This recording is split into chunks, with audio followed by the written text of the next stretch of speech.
Hey, my name is Zach Barber. Welcome to Lawn Barber. Today we're going to talk about this SFC-30 SCAG push mower. I love the quality, I love the build, I love the color, but there's some things I don't love. So let's get into it.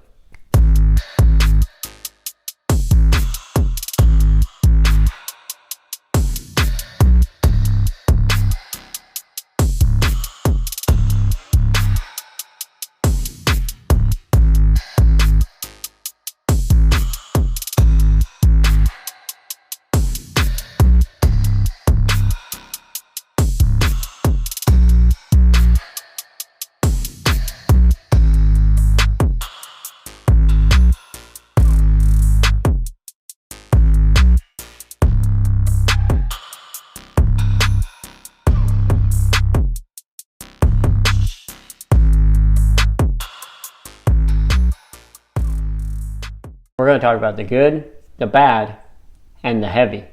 And yes, they are heavy. It says that it's built with military grade steel. I will tell you, being in the Army, it's not the greatest.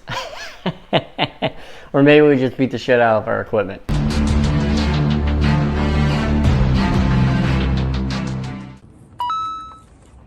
Alright, so I'm going to give you the good, bad, and ugly on this piece of equipment. Each piece of equipment has their pros and cons, but this is just my experience. So I'm going to talk about the features, the user experience, fuel consumption, the performance, and then just the overall build quality. Let's begin. Alright, so the overall design. So I think it's actually pretty decent. As you can tell, this material is pretty thick. Even the stamp material right here. I'll show you another example. So even right here, they're all about the same thickness across the board in the actual build design itself. The overall build of it, I have no concerns with, but it's a lot. It really is. The SCAG push mower is constructed of high quality materials, as you can tell, and it's made in the US of A, which is always a good sign.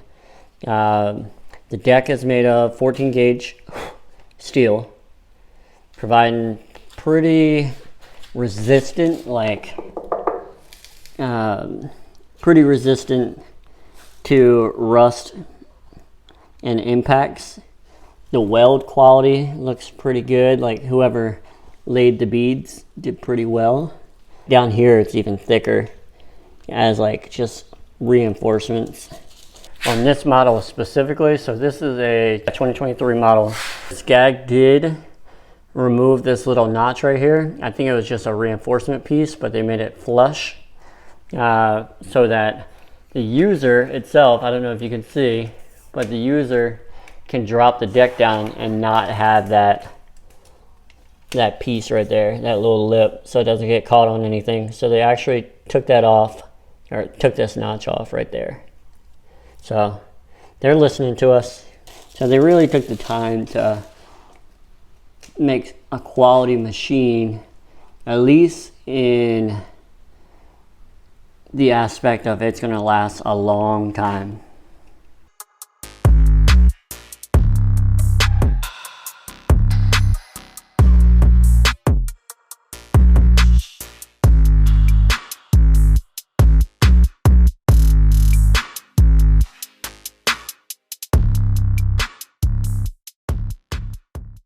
One thing I'm not a huge fan of is the quality of this piece specifically. So the side discharge, it's literally,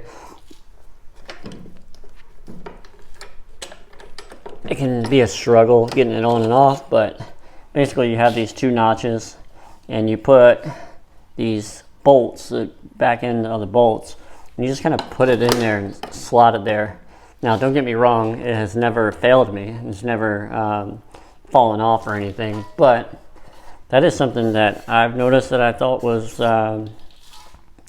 just kind of weird. So to mulch the mulcher piece, same idea. All you're gonna do is you're gonna put it in. Shit. Might have some material in there, that's why. And then nice and tight. So I mean, it's on there snug, don't get me wrong. It's just, I can see over time that this may be a piece that actually fails. But we'll see, only time will tell.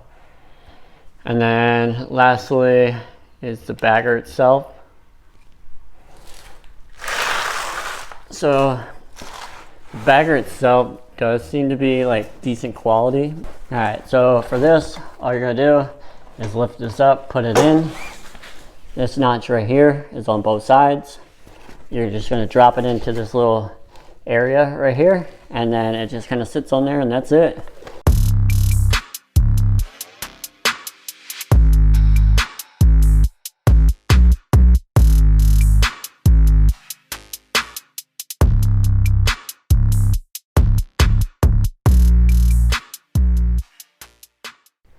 Alright, so to adjust the actual deck size, ultimately you're just going to push this up.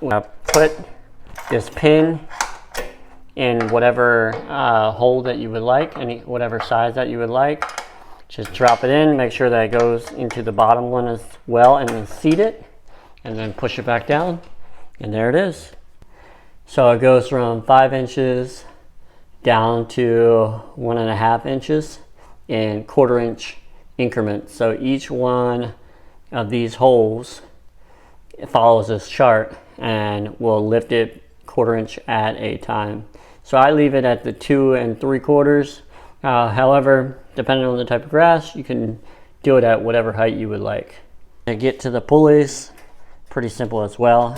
Basically, you have one of these on each side. They're a little long, so bear with me. One there.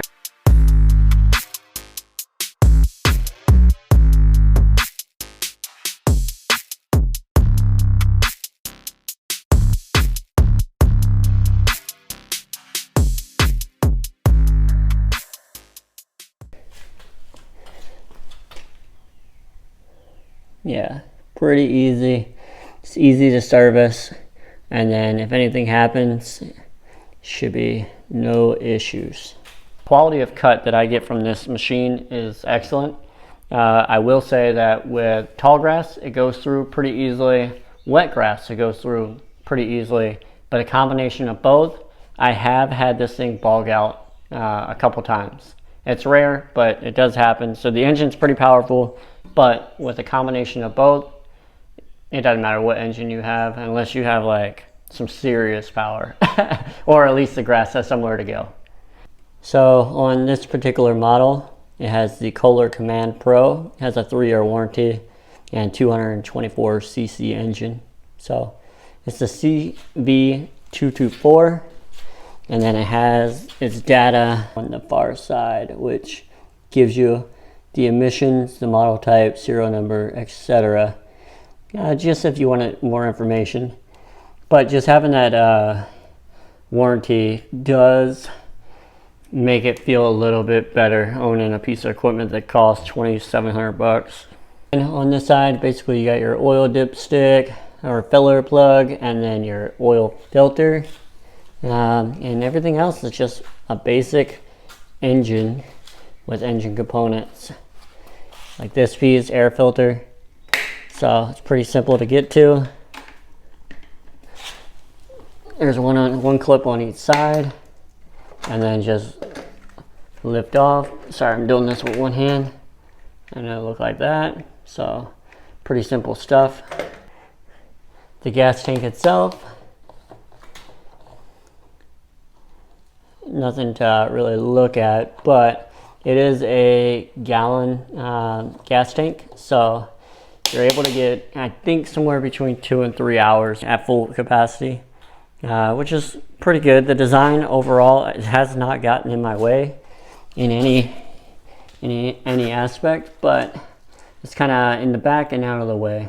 Your hours on the equipment, you have your safety mechanism for the mower to engage and disengage, so just pull back. And then lastly, to engage the wheel assist, all you do is pull this. So what it'll look like is like that at your mowing. If the wheel assist ever goes down, this is going to be a struggle to actually use because it's so heavy. I think it actually weighs something like 140 pounds. It might weigh more than that, honestly. I wouldn't doubt it. But it's like a fucking human. It's a full-size adult that you're pushing around all day. But I do notice that in softer ground areas that the wheel assist actually digs into the ground, getting down to the dirt and messing up the grass a little bit. So that is an issue that I do see. SCAG does have where you can put casters on the front. So I will get the upgraded casters. I think for the amount of weight of this piece of equipment, having those casters is going to be worth it. And without the casters, it is a struggle going back and forth. Mowing in straight lines, no issues, but as soon as you start maneuvering, this thing does feel heavy. And then over an entire day or entire week or entire month, season, this thing will wear your ass out. You have durability and reliability, but then you are messing with your maneuverability. So something to think about when you're looking at this machine or any SCAG in general. Hopefully that helped and you got something from this video. And if you did, please consider subscribing or liking or even dropping a comment. Thank you for everything that you do, and I'll see you next time.